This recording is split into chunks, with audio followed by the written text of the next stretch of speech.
So something interesting happened in the OCG. As some people may forget, Konami is a company, a pretty massive company, and Yu-Gi-Oh! While it is a game, while it is a franchise, while it is, this cultural thing, it is also a product that Konami produces, and the expectation is that that product will make them money. Now, in Japan, there were some documents released that sort of showed the higher ups at Konami talking to stakeholders about the OCG, which is the Asian version of Yu-Gi-Oh! Yu-Gi-Oh! That's played in the Asian territories. The TCG is what we colloquially refer to as Yu-Gi-Oh! As it's played everywhere else. Europe, North, South, Central America, and, you know, all those areas, right? So the issue that came about is that stakeholders were seeing certain things happening within the OCG that they thought were bad for business. Now, there were two major points that they brought up. The first, well, no, there were three major points that they brought up. The first being the pipeline from Master Duel to the OCG not being a consistent one, nor being one that produces long-term players. The second problem is that a lot of games in the current format are non-games, basically one-sided sort of stomps, as it were. And that's sort of a problem for the player base. Now, the third issue is related to the second issue. These one-sided stomps do not make for very good spectated games. The live streams are not doing as well as the stakeholders think they could be doing because of the fact that the game is so one-sided. Now, this is being talked about in the OCG, but the truth of the matter is it has to also be a conversation happening in the TCG as well. So the way that Konami responded has to sort of reflect the company's trajectory as a whole. They talked pretty extensively about what their expectations are in terms of moving forward with the game. Firstly, they want to put a lot of emphasis on making the new player experience as good as possible. Now, you can see that here in the TCG as they start to produce products that are trying to entice new players to come into the game. Duel Devastator was clearly a product that was meant to sort of entice new players by giving them sort of this nest egg of powerful staple cards that they could use and put in basically any deck. And it's obvious that the reprint policy has been extremely aggressive for a lot of the very strong cards that were expensive for a long time. Cards like Ash Blossom, cards like Infinite Impermanence. And they continue to include nostalgic cards, things like Dark Hole, Raigeki, and Mirror Force, Call of the Haunted, stuff like that. So it's clear that there's sort of a path forward for the TCG. And they've even continued to do more products that I think are experimentations with trying to get new players into the game, with the new starter set coming out, which, as far as we know, the only confirmed things were we saw the Vanadium Synchro Monster, I believe it was, and we saw Divine Arsenal AA Zeus, Sky Thunder. So there's going to be some powerful meta reprints in that set very clearly, but it's also going to be a set designed to try and entice new players into the game by sort of easing them into the new formats. But you also have alternative formats, things like Time Wizard, where you can play, 2006 or whatever with Goat, 2010 with Edison. You can even spin off like a 2011 format for like Tengu. So you have these options of different formats that you can play that can entice new players in.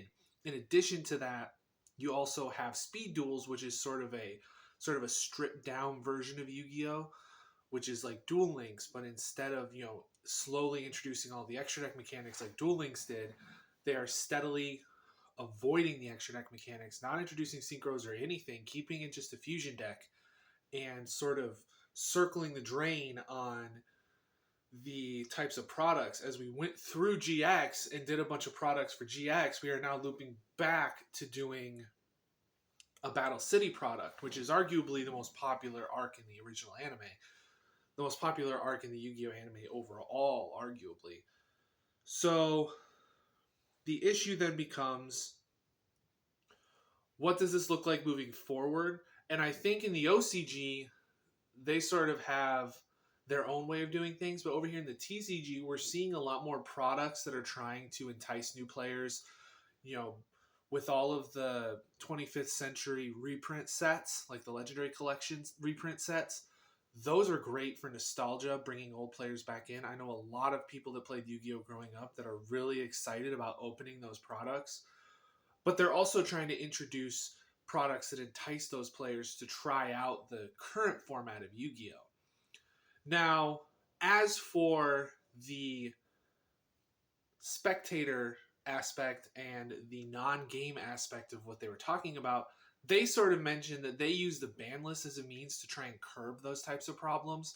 They figure out which cards are causing things to be a non-game, and then they either try to limit those cards so that those games are minimized, or they just ban them outright. Now, you can sort of see the full thread about this on Jeff Jones's Twitter if you want to check that out. But ultimately, the big takeaway from that whole thing is that clearly there are people who have the power to influence change at Konami in regards to Yu-Gi-Oh! That are noticing a lot of the things that the player base is noticing. So, the calls for things like Dimension Shifter, like, Eradicator, those things are huge problems that we're seeing at the Nationals. Konami is not blind to those things. And not only are they not blind to those things, they're not blind to the problems that those things cause. And I think there are even issues that some players may not have even thought of yet that are being considered by Konami. Now, Dimension Shifter is old enough at this point that I think you could feasibly ban it. Same with Eradicator. Eradicator's been around for over a decade, I think, at this point. So those cards, I think, are very okay to be on the chopping block. But there's other cards, I think, that cause non-games. I would argue cards like, Dimensional Barrier, that's a huge problem as well. I would argue even a card like a Rise Heart really causes problems. Like, if you got rid of that card, I think Kashtira has a lot more interesting gameplay against other decks relative to, the way it is now. But we're going to have to see where all of this leads. I know that Konami is not ignoring us. Konami is not just choosing not to do things out of spite. There is a business reason and a tactical reason why they are waiting to do these things and why they are doing things the way that they're doing them. Whether that reason is they want to make money off of certain cards, certain reprints before they ban them, whatever. Print, ultimate rare Dimension Shifter before you ban it. Print, Starlight Rare Eradicator before you print it. I don't care. I don't collect high rarity cards, so that doesn't affect me. But the fact is that whatever their reasoning may be, it's not going to keep these cards in the format indefinitely, because that would be extremely detrimental to the game. The alternative is for them to move towards a format where decks can't use Dimension Shifter or Eradicator. Like, you just sort of power creep the decks that use those cards more consistently. But I don't think that's going to be the case, because I think the fact that Labyrinth is a deck and is as powerful as it is a good thing. And, trap decks being in the format is great because people like trap cards. Nostalgic players love trap cards, and current format players like to be able to set trap cards and have games go for more than just a couple turns.